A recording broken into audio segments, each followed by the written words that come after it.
Thank you for joining us for our last session of Premium Tools for Spiritual Growth. And today, instead of looking at any particular tool, we're going to look at the importance of using the tools all together for the purpose of running this race that we are called on as followers of Christ. What we need to remember is that each of us are called to finish this race which we have been placed on because of our relationship with Jesus Christ and finish it well. In fact, the author of Hebrews wrote concerning this finishing procedure, wrote how we are to journey well. In chapter 12 of Hebrews, he wrote these two verses, and this is how he opens. Therefore, since we also have such a large cloud of witnesses surrounding us, let us lay aside every hindrance and the sin that so easily ensnares us. Let us run with endurance the race that lies before us, keeping our eyes on Jesus, the source and perfecter of our faith. For the joy that lay before him, he endured on the cross, despising the shame, and sat down at the right hand of God. So as we think about this today, may we understand some very important keys about running the race well that we are called to run.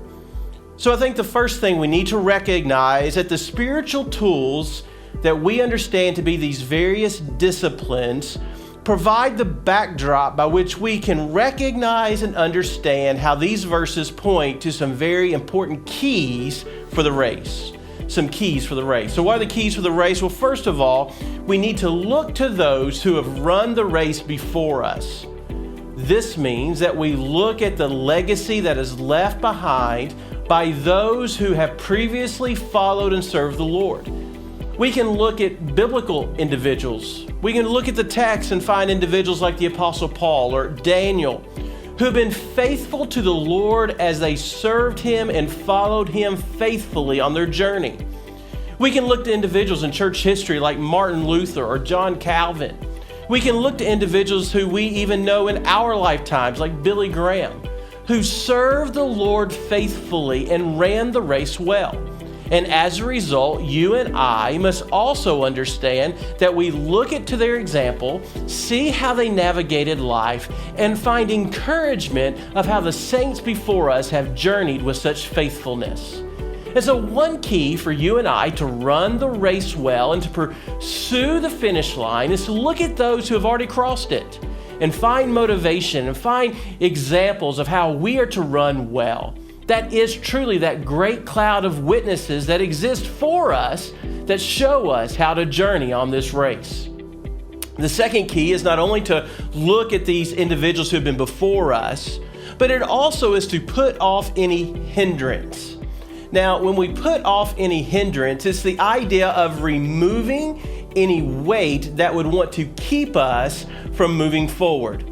You know, a lot of times in training, athletes will put on extra weight onto their body as they run and as they train. So when the day of athletics comes, the day of game day comes, when they go to run, they have a lightened load because they've put off the hindrance that would slow them down. The same way in our Christian walk.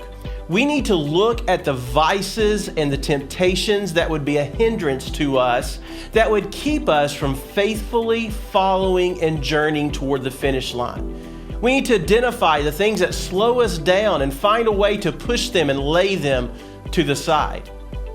So one of the keys that the author here is telling us is not only do we see the great cloud of witnesses, but we must identify the things that are hindrances for us and lay them down and give them to Jesus.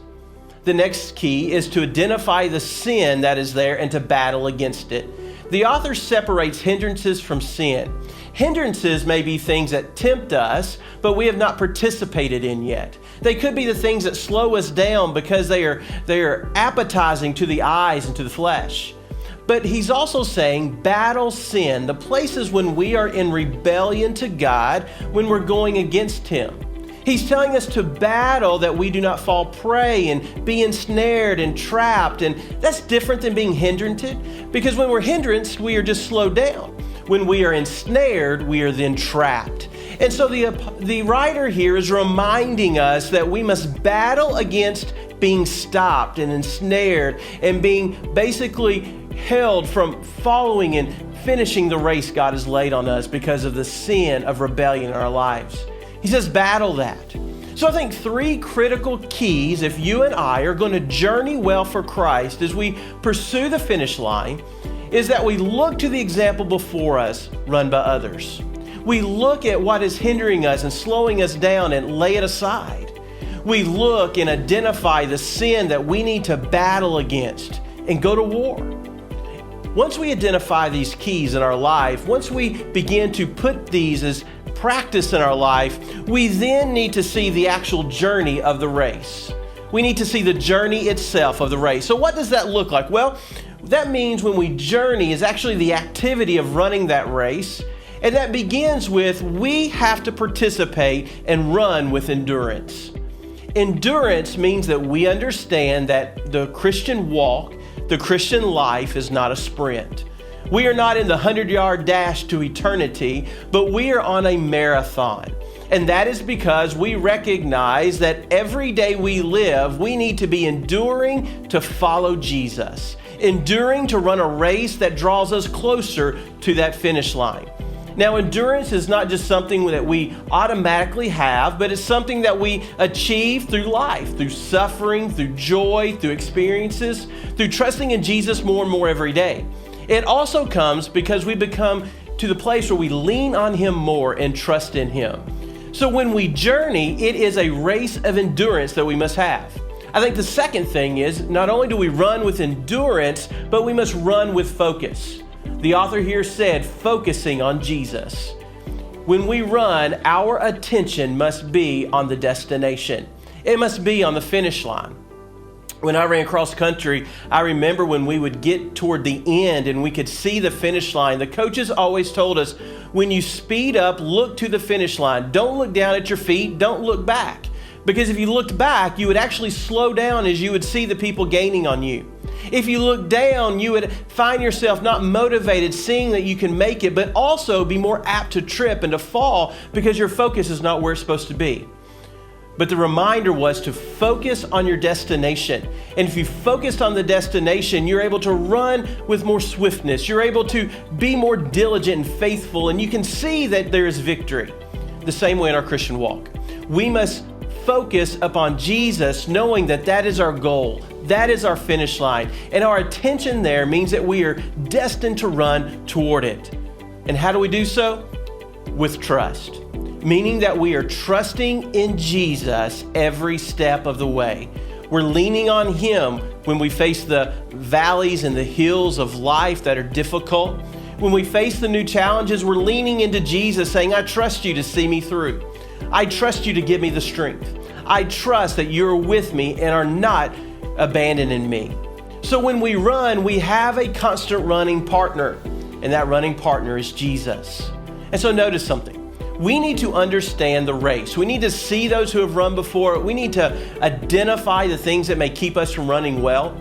And then we must participate in the journey, which is simply by focusing on Jesus, by running with endurance and running trusting in Jesus.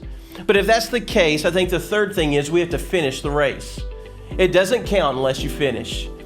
When I was, again, in cross country, I ran a race. I wasn't the swiftest, but the coach knew I would finish, and they just needed someone to finish the race. He knew I wouldn't give up. I wouldn't quit. In the same way in our Christian walk, it's not about who finishes first, but that everyone crosses that line, that we do cross the finish line. And notice that we have to recognize that finishing the race is not easy. It's hard work. In fact, he uses the illustration of Jesus when he says he endured the cross. Enduring the cross was not an easy task, but he knew that it was part of the journey that he must take so that you and I could have the opportunity to have life everlasting. And so when he said Jesus endured the cross, he is reminding us that the journey that we are on is also a difficult, hard, challenging journey. The race is hard work. But likewise, we understand that when we finish, it's rewarding.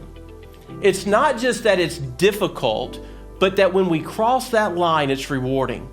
I think one way to think about it is the finish line being that moment when the follower of Christ has come to the completion of this temporary shell and life, and they enter into eternity, and they understand the blessing that God has in store for his children, a place that has been prepared for them. And so I think it's important that we recognize that one of the reasons we journey is because Jesus has told us there's a place prepared for us, and when we cross that line, we can receive it. He told the thief on that cross, after enduring the pain of the race, "Today you will be with me in paradise." And the same promise reaches out today. So how does this work with premium tools?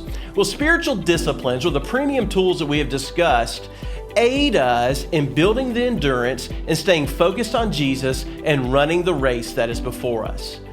Disciplines and tools that we put in our lives give us resources to continue running and to finish well. And that's why it's imperative that we put them in our lives, and why we spent time the last several weeks looking at them. So I would close our study with 3 simple questions that I think each of us must ask in our own life and must identify as whether or not we will be faithful to them. The first question is this: will you or will I practice spiritual disciplines to aid our preparation for the race that we're running? Will we put into place these premium tools for spiritual growth so that we are prepared for the race that we are called to run? I think the second question: will we use these spiritual disciplines, or these premium spiritual tools for spiritual growth, to continue to aid us in our journey of the race? Not just that it prepares us, but for the journey. That means when we're running, are we trusting these tools to constantly give us energy, to constantly fulfill us and challenge us and keep our focus upon Jesus? And I think the third question is this: will we use these spiritual disciplines and these spiritual tools to aid us in running to the completion of the race? Will we use these reminding us of the importance of the race that we're on, but the promises of what lies at the finish line?